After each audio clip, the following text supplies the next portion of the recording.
Hello friends, तो आज हम बात करने वाले हैं एक ऐसे टॉपिक पे जो रिलेटेड है आपका मध्य प्रदेश भू राजस्व संहिता यानी कि जो एमपी है उसमें जो लागू है एमपी लैंड रेवेन्यू कोड, उसके एक सेक्शन के बारे में बात करने वाले हैं। तो सबसे पहले तो समझिए कि यदि मान लीजिए कि कोई एक भूमि स्वामी है, ठीक है ना, जिसके पास एक लैंड है, भूमि है, वो क्या करता है, वो मर जाता है और उसका कोई वारिस नहीं है।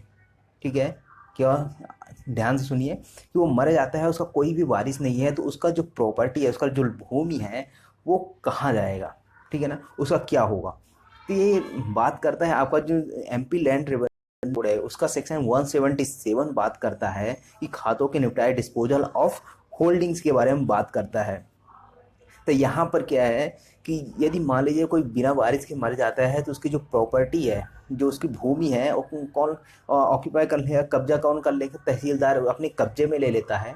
और उस कब्जे के जिस तारीख को कब्जा में लेता है, वहाँ से उस तारीख से यदि 3 वर्ष के भीतर यदि कोई दावेदार आता है, ठीक है, और कहता है कि उसमें मेरा हक है, ठीक है, तो वहाँ पर उसकी जांच की जाएगी तहसीलदार के द्वारा। और यदि पाता है कि हाँ वास्तव में उसका हक है उस चीज़ में, उस भूमि पर, तो वहाँ पर उसको वो कब्जा दिला सकता है। ठीक है, अदरवाइज उसका जो आवेदन था कि उसका हक स्थापित करने वाला, उसको रिजेक्ट कर सकता है। ठीक है, ये बात हुई।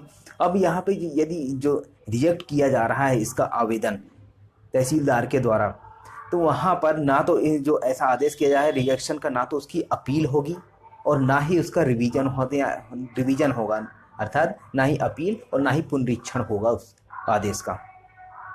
तो फिर यहाँ पे अब रेमेडी की अवस्था है। अब जो चाहता है कि मेरा हक स्थापित हो उस प्रॉपर्टी में, ठीक है, तो वहाँ पर क्या करना होगा, उसको उस आदेश की तारीख से 1 वर्ष के भीतर, कौन सी तारीख, जो आपकी आवेदन को नामंजूर किया गया है ना, उस तारीख से 1 वर्ष के भीतर आप किसी सिविल न्यायालय में क्या फाइल कर सकते हैं, सिविल वाद फाइल कर सकते हैं। अदरवाइज उस आदेश की ना तो कोई रिवीजन होगा ना ही पुनरीक्षण होगा। ठीक है, सिर्फ अपना हक स्थापित करने के लिए जिस तारीख को आवेदन नामंजूर किया गया है, उस तारीख से 1 वर्ष के भीतर आपको क्या करना होगा, सिविल वाद फाइल करना होगा। किसमें?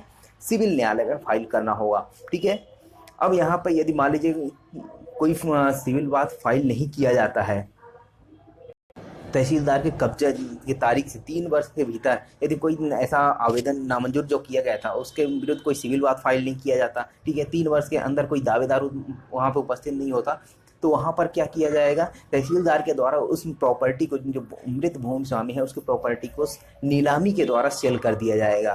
ठीक है, तो ये है आपका कि यदि भूमि स्वामी बिना वारिस के मर जाता है, तब यहाँ पे क्या होगा उस प्रॉपर्टी का। ये सारे प्रोविजन आपके दिए गए हैं एमपी लैंड रेवेन्यू कोड। ठीक है, और एक चीज़ और, जब यहाँ से भूमि पर कब्जा किया गया है ना तहसीलदार के द्वारा, तो वहाँ पर जब तक ये 3 वर्ष के भीतर जो भी सिविल वाद वगैरह है या फिर सिविल वाद फाइल किया गया है, तब तक क्या करेगा, जब तक उसका विनिश्चय नहीं हो जाता तब तक तहसीलदार 1 वर्ष के लिए, एक बार में 1 वर्ष के लिए वो पट्टे पर दे देगा उस भूमि को। ठीक है, ये याद रखिएगा। और पट्टे से रिलेटेड एक और प्रोविजन आपका एमपी लैंड रेवेन्यू कोड में सेक्शन 168 में बताया गया है, जहां पर बताया गया है कि एक बार में 5 वर्ष से अधिक के लिए भूमि स्वामी पट्टे पर नहीं दे सकता है।